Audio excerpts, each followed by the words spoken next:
നീലം വീണപ്പോ നമ്മൾ കാവല് വേണമായിരുന്നു. തെറ്റന്നെ നമ്മൾ കാണിച്ചത്. എന്ത് ചെയ്യാനാ? ശേഖരന് പെരട്ടി ബല. എന്നാൽ എത്ര നാളാ ഇരുട്ടിന്റെ മറവറ്റി കഴിയാൻ? തിരിച്ചു കൊടുക്കാൻ കഴിയും പോലെ കൊടുക്കണം. എന്നാലേ നമുക്കിവിടെ ജീവിക്കാൻ പറ്റൂ.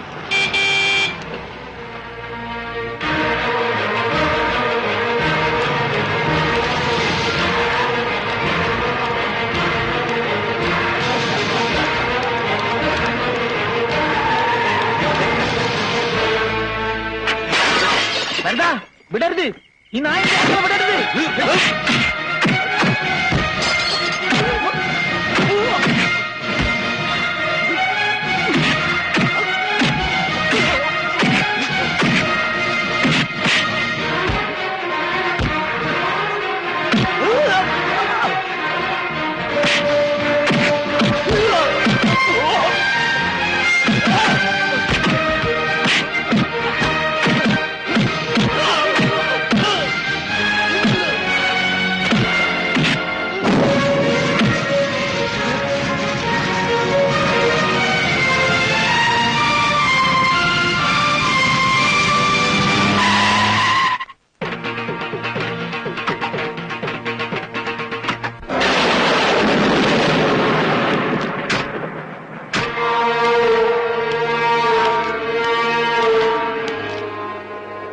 ഒരു കാറ് കത്തിയ അതെനിക്ക് പുല്ല.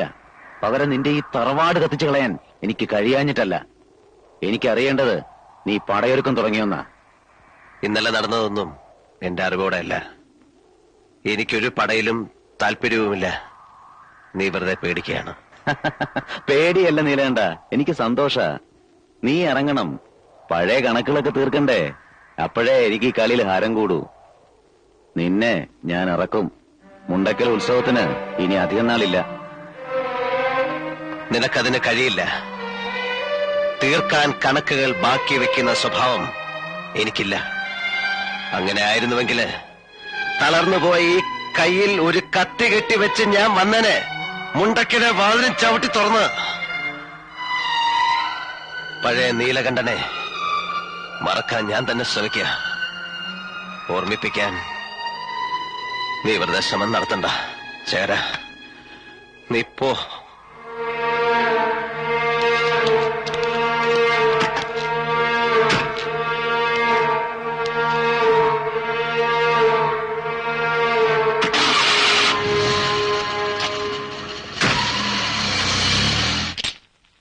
അങ്ങനെ മുണ്ടക്കലെ കൊടി കയറി.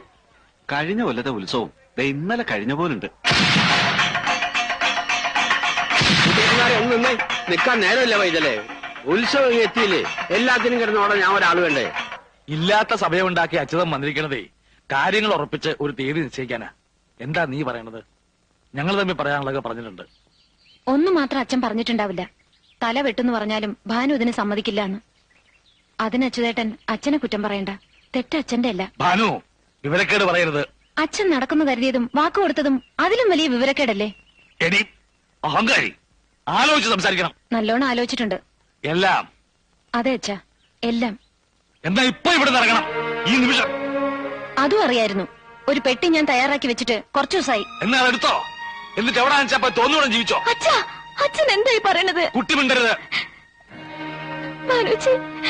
വേണ്ട അപ്പുമ്മേ, അവൾക്ക് ഇഷ്ടമില്ല അച്ഛാ. പിന്നെ നിർബന്ധിച്ചിട്ടെന്താ? ഇറക്കി വിടൊന്നും വേണ്ട. അച്യുതാ, ഞാനത്ര ഉളുപ്പ് കെട്ടവനൊന്നും അല്ല. നിന്റെ ചോറ ഞാനും ഇവറ്റകൾ ഇവിടെ ഇപ്പൊ തിന്നുന്നേ. കൂട്ടത്തോടെ ഇറങ്ങാൻ നീ ഒരു വാക്ക് പറഞ്ഞാൽ ഞാൻ തയ്യാറാ, സന്തോഷത്തോടെ. അയ്യോ, അപ്പം എന്താ പറയുന്നേ? എന്നാ ഞാനും അവളും കൂടെ പാടില്ല. പുകഞ്ഞു കൊള്ളി പുറത്ത്. വേറെ വഴിയില്ല മോളെ, നീ ഒന്നും പറയരുത്.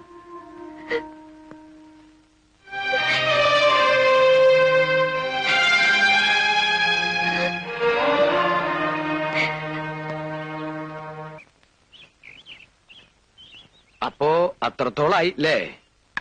ഇറങ്ങിപ്പോകാൻ അച്ഛൻ തന്നെ പറഞ്ഞു. ആ ഒരു സന്തോഷമുണ്ട്. സ്വന്തം തീരുമാനത്തിൽ ഇറങ്ങിയതല്ലെന്ന് പറയാലോ. സത്യം അതല്ലെങ്കിലും.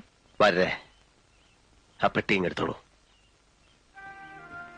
ഇവിടെ ആർക്കും വേണ്ടാത്ത രണ്ട് അനാഥ ആത്മാക്കളുടെ കൂടെ കഴിയാം. വാകുട്ടി, അകത്ത് ഒരുപാട് മുറികളുണ്ട്. ഇനി അടുക്കളയുടെയും കലവറയുടെയും താക്കോല് ഞാൻ അങ്ങ് തരും. എന്നിട്ട് തഹനങ്ങടാ കാശിക്കോ? അത് മനസ്സിൽ വെച്ചോളൂ. ഇനിയുള്ള കാലം ബാനുവിന്റെ കൈകൊണ്ട് വല്ലതും വെച്ചുണ്ടാക്കി കഴിച്ചിട്ട് ഞാനൊന്ന് സുഖമായിട്ട് കഴിയാൻ പോവാ.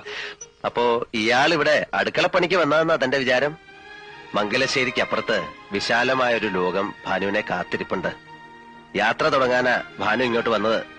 ചെല്ലു, ഇയാൾ ഇങ്ങനെ പല വിട്ടുതരങ്ങളും പറയും. വാര്യരെ അങ്ങനെ പൊട്ടനാക്കല്ലേ. ഇത്തിരി ബുദ്ധിയൊക്കെ എനിക്കുണ്ട്. ഞാനേ കുറച്ചോണം കൂടുതലുണ്ടതാ. ഡിങ്ക ഡിങ്ക. കൂടുതൽ ഉണ്ണുന്നതാണ് ബുദ്ധിയുടെ മാനദണ്ഡം എന്ന് വെച്ചാ തനിക്ക് കുറച്ചൊന്നും അല്ല, കൂടുതൽ തന്നെ ബുദ്ധി. ഡിങ്കി ഡിങ്ക.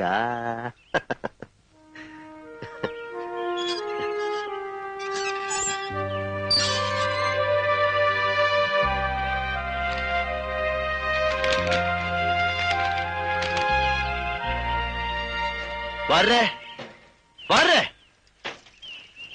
എന്താ? ടെലിഗ്രാം ഡൽഹിന്ന് CS-ന്റെ ഉടനെ പുറപ്പെടണമെന്ന്. എന്താ? ആരുടെ കമ്പി?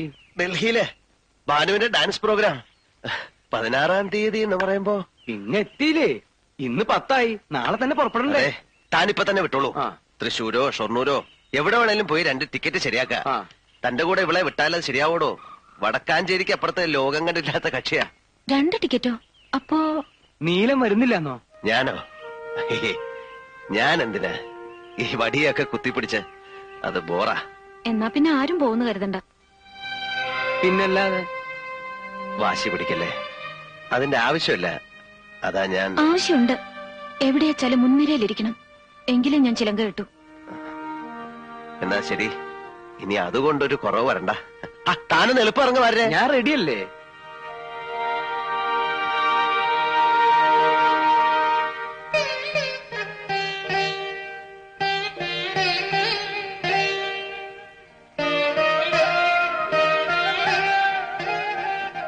എന്താ ഒരാലോചന? ഞാൻ ഓരോ കാര്യങ്ങൾ ഓർത്തങ്ങനെ നിന്നുപോയി. ഗംഭീരാവണം പ്രോഗ്രാം. പലരും ഉണ്ടാവും കേമന്മാർ. നൃത്തം കഴിയുമ്പോ ബാക്ക് സ്റ്റേജിൽ അഭിനന്ദിക്കാൻ വരുന്ന മഹാന്മാരുടെ ബഹളം. ഞാനതിങ്ങനെ മനസ്സിൽ കാണുകയായിരുന്നു. സത്യം പറയട്ടെ, എനിക്കിപ്പോ വലിയ മോഹങ്ങളൊന്നുമില്ല. നൃത്തത്തിനോടുള്ള ആ ആവേശമൊക്കെ വിട്ടുപോയെന്ന് തോന്നുക. വിഡ്ഢിത്തരം പറയരുത്. ആ ആവേശമാണ് പ്രാണവായു പോലെ കൂടെ വേണ്ടത്. പിന്നെ മോഹങ്ങൾ ഒരുപാട് മോഹിച്ചാലേ കുറെയെങ്കിലും നടക്കൂ. ആകാശത്തോളം മോഹിച്ചോളൂ, ഒരു കുന്നോളം കിട്ടും. ഇതുകൊണ്ടൊന്നും ആയില്ല. കടലും കടന്നു ചെല്ലണം. കാലുകുത്തുന്ന അരങ്ങുകളെല്ലാം കീഴടക്കണം. ഇതിനിടെ മറന്നു പോരുതാത്തൊരു കാര്യമുണ്ട്. വിവാഹം. നാടെല്ലാം ആശീർവാദം ചൊരിയാനെത്തുന്ന ഒരു വിവാഹം. അതും കൂടെ എന്റെ ബാധ്യതയാണ്. അതെപ്പോഴും ആവാലോ. ഇത്ര അടുത്തില്ലേ? ഞാൻ കഴുത്തു കുനിക്കുന്നു, ഒരു ചരടെടുത്ത് ഇങ്ങോട്ട് കെട്ടുന്നു, കഴിഞ്ഞു. ആകാശത്തുനിന്ന് പുഷ്പവൃഷ്ടിയും മംഗളവാദ്യം ഉണ്ടാവും. ഭാനു, അബദ്ധം പറയരുത്. അബദ്ധമല്ല, മനസ്സിൽ എന്നോ നിശ്ചയിച്ചുറപ്പിച്ചതാണ്. നടക്കില്ല, നടക്കാൻ പാടില്ല. ഭാവിയുടെ വാതിലുകൾ മുമ്പിൽ തുറന്നു കിട്ടുമ്പോ വഴിമുടക്കുന്ന കാര്യമാണോ ചിന്തിക്കുന്നത്? വഴി തുറന്നു തരുന്ന ആളെങ്ങനെ വഴിമുടക്കിയാവും? എനിക്കതിനുള്ള അർഹതയില്ല കുട്ടി. എന്ന് ഞാനാ പറയേണ്ടത്. നിനക്കറിയില്ലേ, എന്റെ ഇഷ്ടത്തിന് വഴങ്ങുന്ന ശരീരം പോലും എനിക്കില്ല. പിന്നെയുണ്ട് ഒരുപാട് കാരണങ്ങൾ. എനിക്കതിനു മാത്രമുള്ള വിലയില്ല. അതാണോ കാരണം? ഒരുപാട് കൂടുതലാണ്. നിനക്കറിയാൻ പാടില്ലാത്ത സത്യങ്ങളുണ്ട്. എന്റെ ജന്മം തന്നെ. അരുത്, ഒന്നും പറയരുത്. അമ്മയെ കാണാൻ പോയി തിരിച്ചെത്തിയ രാത്രി, അന്ന് ഞാൻ ഉറങ്ങിയിട്ടുണ്ടായിരുന്നില്ല.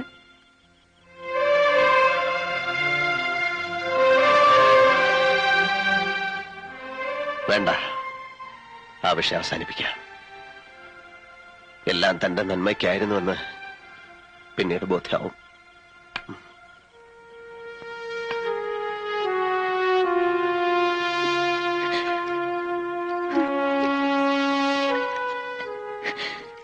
കുട്ടിയുടെ നന്മയെ കരുതിയാവും. ആ നന്മ എനിക്ക് വേണ്ട. ഈ ജന്മം മുഴുവൻ അദ്ദേഹത്തെ ശുശ്രൂഷിക്കാനുള്ള ഒരു അവകാശം, അത്രേ ഞാൻ കൊതിക്കുന്നുള്ളൂ. മോളെ, നീ നാളെ ലോകം മുഴുവൻ അറിയപ്പെടേണ്ട കലാകാരിയാണ്.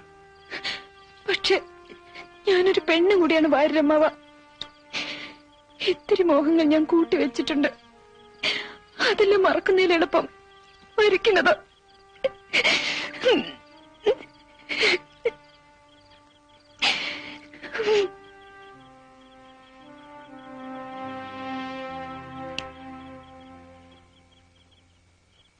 ഉറങ്ങിയില്ലേ? ഇല്ല.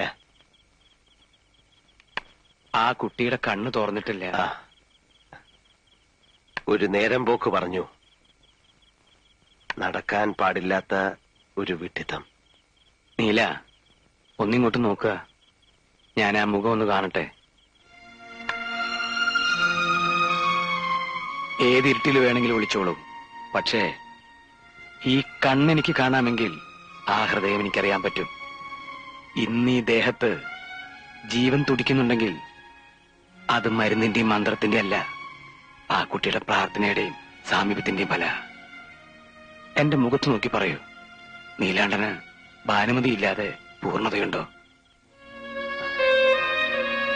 വാര്യരെ, വിഷം തരാൻ ആവശ്യപ്പെട്ട് എനിക്കൊരു സ്ഥാനം നൽകിയിരുന്നല്ലോ അച്ഛന്റെ. ആ സ്ഥാനം സ്വീകരിച്ചിട്ട് പറയാ, ആ കുട്ടിയുടെ കണ്ണീർ തുടയ്ക്കണം. അവരുടെ നന്മയാണ് ആഗ്രഹിക്കുന്നുവെങ്കിൽ ചാവോളം അതിനെ നെഞ്ചിൽ ചേർത്ത് നിർത്തണം.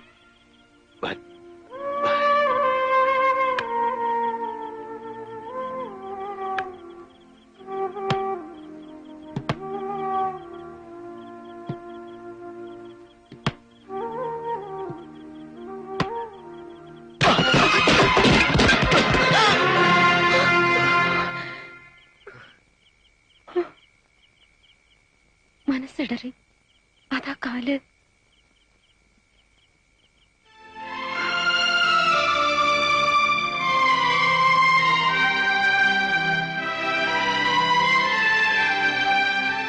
പുണ്യമാണ് നീ, കോടി പുണ്യം. മുറിവിൽ തേൻ പുരട്ടുന്ന നിന്റെ സാന്നിധ്യം വേണ്ടെന്ന് വയ്ക്കാൻ തോന്നിയത് നിന്നോടുള്ള ഇഷ്ടക്കൂടുതലുണ്ട്. ഇനി ഒന്നിനും, മരണത്തിന് പോലും നിന്നെ വിട്ടുകൊടുക്കില്ല.